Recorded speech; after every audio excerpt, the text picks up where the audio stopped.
Hey guys, welcome back. Hope everybody's having a great start to the week. Mine was a typical Monday, so enough said about that. Wasn't terrible, but just want to show you latest haul I got in today from my comic shop. Some of these were books I were looking for. Some were influenced by other YouTubers. Some were drawn by a good.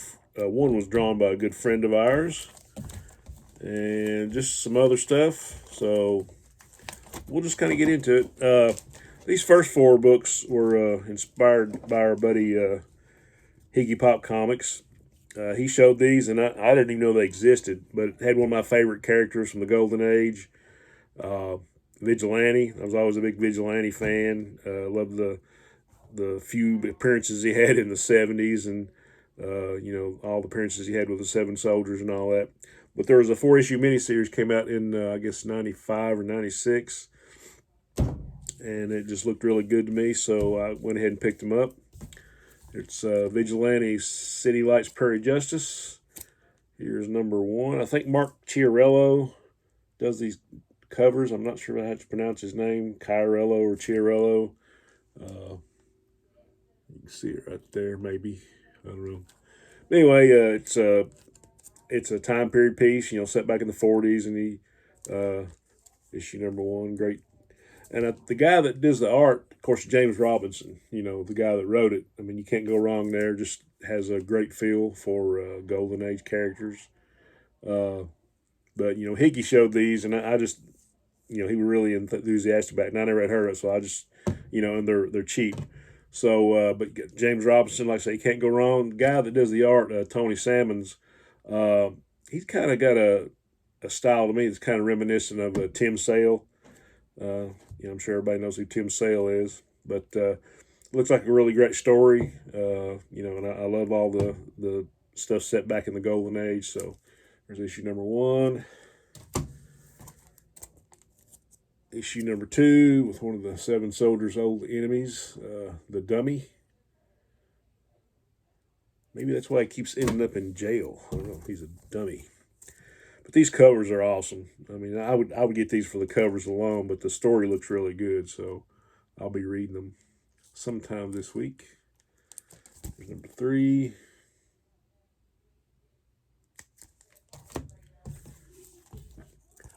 Number four. That's the last one, so looks like a cool little series. All about the Golden Age, at least DC's Golden Age. And this is a book our friend, anybody that watches Comic Book Memories and watches my videos and see his name in the comments a whole lot and in the chat on the Saturday show. But our good buddy Rob Brown, I found a series. He was telling me about this series that he had drawn. It was like 10 issues, and I think he maybe did 7 of them, if I got that right. But I know he did the cover and the art on this issue. It's Over the Edge number one, featuring Daredevil. And I like the way he does his signature down here. It's Robert E. Brown, so he just goes by Reb. One of those Southern boys from Georgia.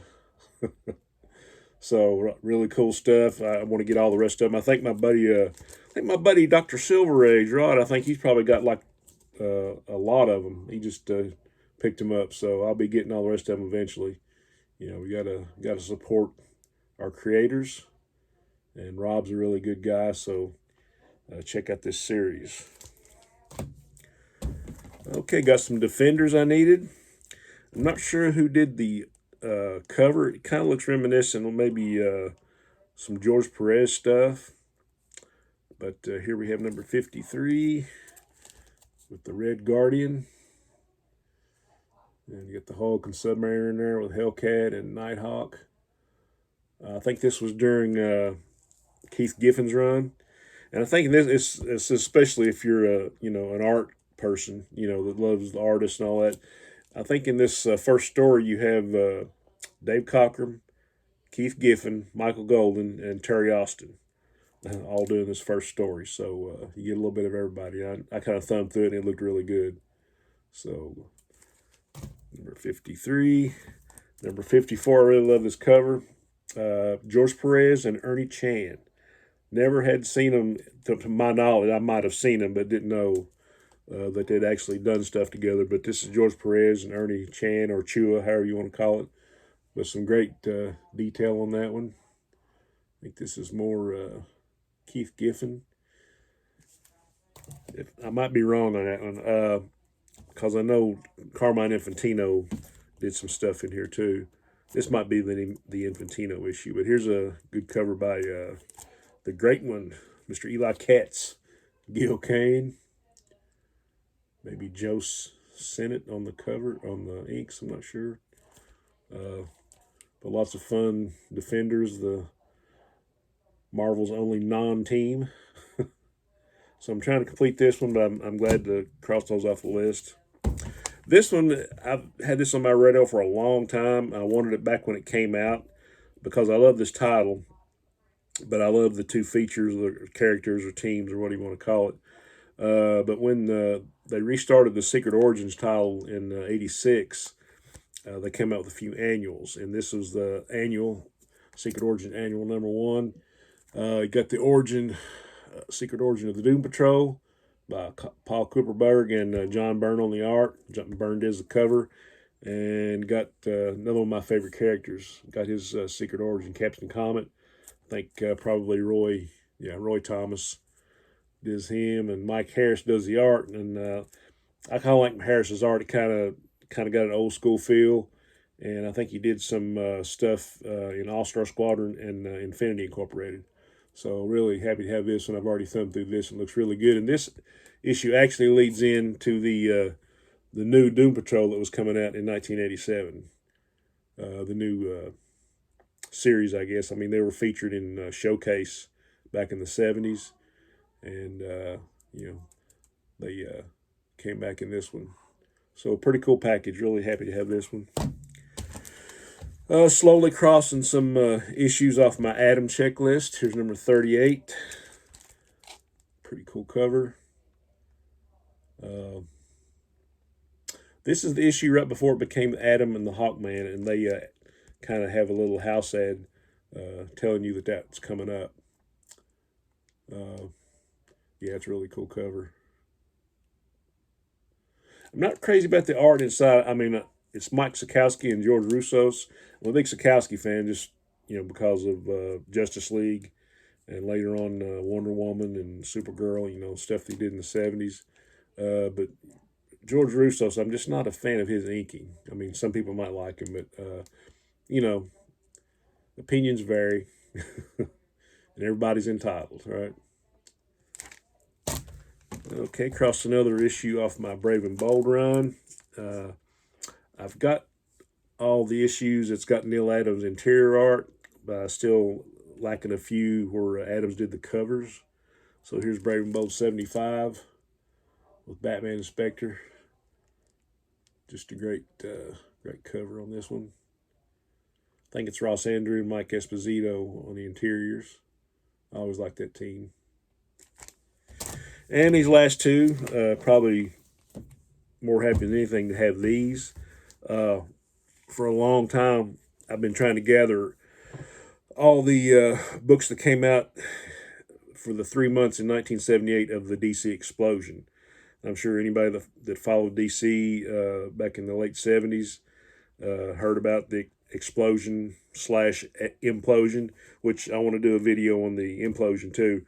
But these two books I got here complete all the ones that I needed for those 3 months. So every book that came out in those 3 months that went to a 44-page, 50-cent giant size, these are the last two I needed.